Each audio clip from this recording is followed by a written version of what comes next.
Nagui, son attitude étonnante lors de première rencontre avec Jean-Jacques Goldman, ZAP-TV. Nagui était présent sur le plateau de C'est à vous ce lundi 27 mars 2023. L'animateur phare de N'oubliez pas les paroles a raconté une étonnante anecdote sur sa première rencontre avec Jean-Jacques Goldman. Nagui était mis à l'honneur ce lundi 27 mars 2023.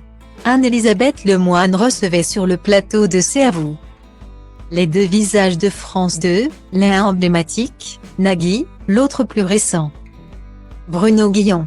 Ce dernier a rejoint la chaîne en 2018 en héritant des aides d'amour.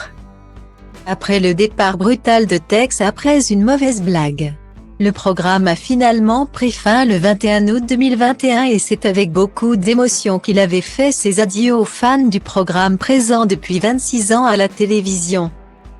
L'animatrice recevait donc les deux animateurs sur son plateau et le moins que l'on puisse dire, c'est que l'ambiance était plus que survoltée.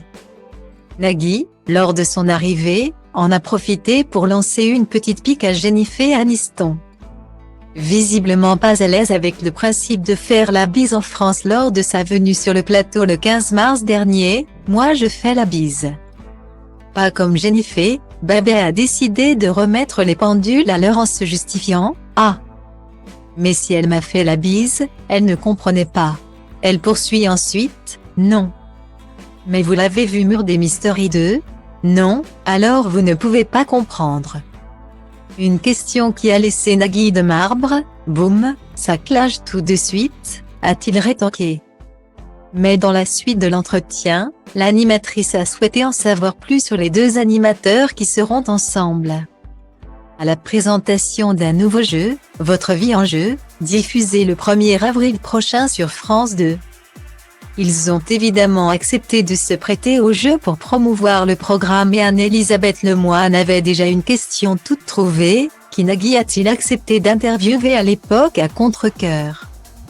La réponse étant Jean-Jacques Goldman. Une question à laquelle Bruno Guillon n'a pas réussi à répondre.